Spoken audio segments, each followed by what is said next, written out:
एठी भिखारी कलिया लाई बाई लहल कहे के कहाला कि हम पंडित हैं दूबे हैं। तो ठीक बा रे बाबू, ते पंडित रहो चाहे दूबे रहो चाहे भिखमंगा रहो चाहे का नाम पंडिताई करे वाला रहो, लेकिन ते खाली झूठो पंडितन का नाम बदनाम करथे। ते पंडित उंडित हवे नाही, काहे से तोरे मुंह से जब ते मुंहमा से खा तटे मुंहमा से हगा तटे ते बताई कहाँ शोभा देत बा।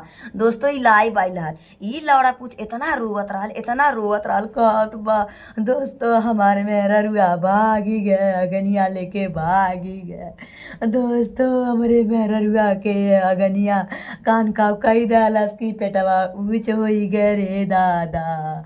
अब हमके सबका कही कि का हो दूबे जी तो हर मेहरा के पेटवा काहे ऊंच होत बा। इतना रो रहा था, किचकिचा रहा था, चप्पल दिखा रहा था, ईंटा दिखा रहा था, कह रहा था मैं अपनी बीवी के अंदर ही डालूंगा, मैं अपनी बीवी के अंदर नहीं नहीं नहीं, नहीं अपने नहीं कहता है यह चीजिया यह ईटवा अगनिया हमारे मेहररुआ में डरलस, यह पथरा हमारे मेहररुआ में डरलस, हमारे मेहररुआ के फैल गए हम कैसे सी हो राम, अरे राम हम कैसे सी। और कहत बा कि गोरखपुरिया भौजी के बिटियुआ के कहता कि ए बहिनी ए जिया ए सिया हमरे मेहररुआ के चियारी दा, हमरे मेहररुआ के ओही में चाहे डंडा डारी दा, चाहे भरल मरचा डार दा, चाहे लहसुन डार दा, चाहे ते काना फेबी की उक से मुनी दा। हमारे मेहररुआ बहुत उथू हो गई लिया, बिगड़ गई लिया तोहरे भैया के साथे व्यवहार करतिया। अब बतावा मतलब कि इतना ज़्यादा परेशान होता है। ओकरे बदवा में थोड़े देर के बदवा में सिवान जिला के कुतियावा हऊ जौन अपने बापावा जौन बियाहवा कैले या, हाँ जौन अपने बापावा से बियाहवा कैले या, एक बेरियम चार केरा खा ले ऊ आइल। अब वो कहतिया भैया रोइए मत, और हम रिया से सिया से रिक्वेस्ट करेंगे कि ईंटा ऊंटा डाल देंगी, पाथर भी डाल देंगी, और भाभी का जो मतलब फैला है थोड़ा सा और फैल जाएगा तो एक बेर में आप 10 केला डाल सकते हैं। भाभी को कहीं जाने की ज़रूरत नहीं, मतलब कि बहुत समझाई, वो कहना तो चाहिए उसको ही, कहना चाहिए उसको ही, बहुत समझाई और बहुत अच्छा बात की। अब बताओ फिर भी वो रो रहा था, गिड़गिड़ा रहा था, मुंह में गुटखा भरा था और थोड़ा नशे में था। और एक उसका बहनोई भी आया था, बेचारा बोल नहीं रहा था, उसका कोई दोष नहीं था।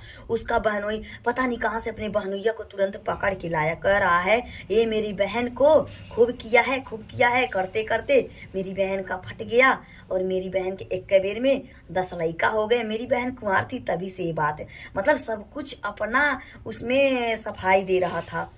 इतना सफाई दहलस ओकरे बाद में एक ठू और का नाम है वो, एक ठू और एक मिली चपर करे आयल दनकौती, उ खुद कहती है भैया ऐसा कोनो बात नहीं बा, अगर अग्नि लेके भाग गई तो अग्नि हमहू के लेके भागल ना एक बार, मतलब वो कहतिया चपर बतिया उलस।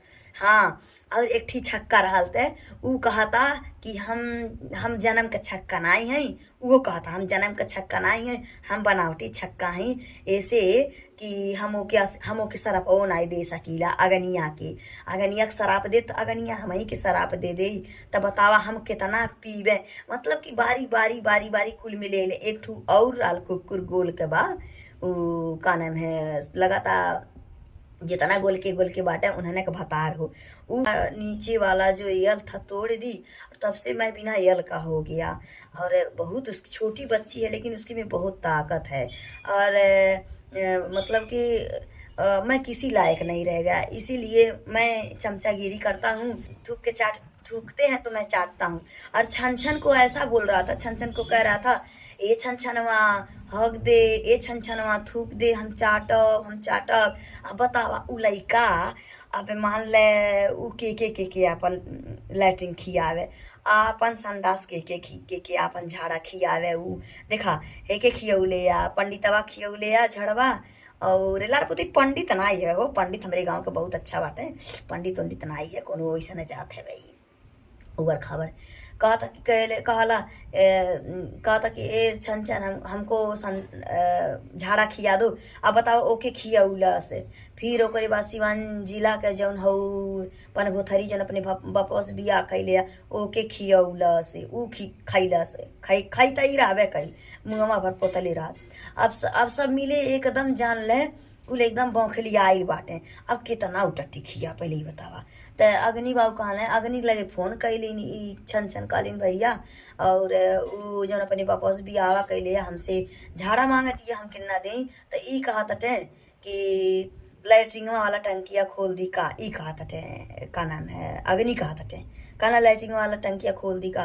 तो ए बाबू मैंने पूछे का बा खोल दा मुँहवा दे के डारी दा और तनी अपनो मशीनिया तनी खड़ा कई के तनी उन्हन के लगवा तनी जा। आ तू तो बड़ा एकदम चालबाज बाटा तू काहे लेके भागला तबे तो उ बेचारा पीरा उधल बा। केहू मेहरारू लेके भागल जाला बतावा कहाँ कहाँ कई देला का कहो की बनी बतावा खनिया दे आवत ही।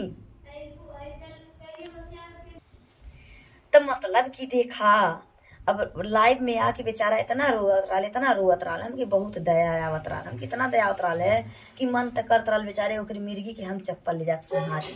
लेकिन अब दूर पड़ गई हम सुंघाई तो सुंघाई कैसे का करी कहाँ हम केतनो हमारे अंदर देखा हम हमारे जन्म के दुश्मन नाई के हुए केतनो हमारे अंदर वहाँ हम बोलत बाटी लेकिन कहीं न कहीं अपनापन बा अपनत्व बा तब हम बोल पावत बाटी जल्ला। और कुल खेल के का नाम है बिलेन है यह एक मिली होके हो तेरवा के थम वाली यह है ये पता नहीं कितना मिलन के बाँट दहले या प्रसाद पता नहीं 200 300 में बाँट के पुट्ठा तो बड़ा बड़ा हो गई बा और फिर फ्राई बड़का फ्राई बिल हो गई बा और जेसीबी वाला पूरा एकदम डम्फर हो गई बा डम्फर। अब उतना बेचारी के ओकर डम्फर दनकौती और अपन भुथरी मतलब इतना ओकर बढ़ गई कि ऊ बेचारी का करे ओकरे पास इतना गर्मी बा।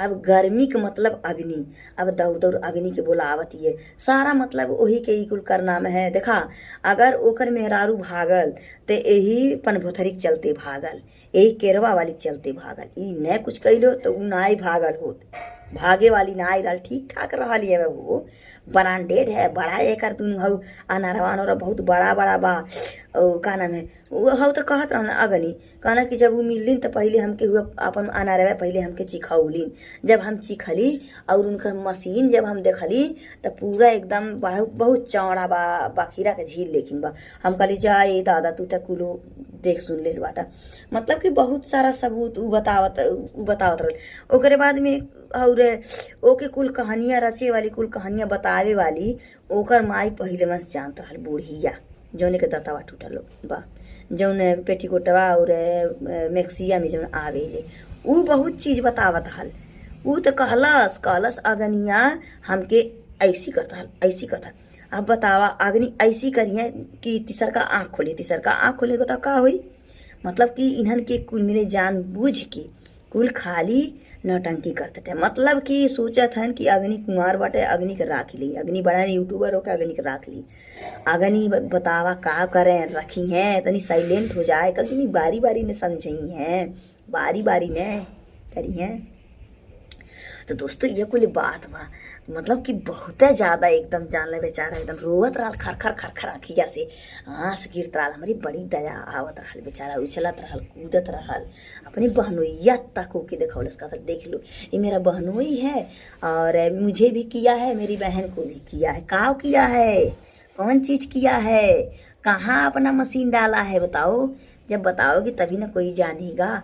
और सिवान जिला वाली जौन का नाम है 22 है तो ऊ तो बेचारी मुँह में भरे एकदम गंदा पोत के आयल ऊ छन के गंदा पोत के आयल देख बहिनी ते ज़्यादा का उड़ेली तो के सोनू बोलावत हन सोनू कहा था कि ले दन मोट बड़ा लम्मा दवाई खा के यूज करी हैं तो हने तक करोम भइल बाटा करोम तहन के करोम भइल बाटा, तहने कौनो करोम से मत तू बढ़ के ना कम नाई बाटा।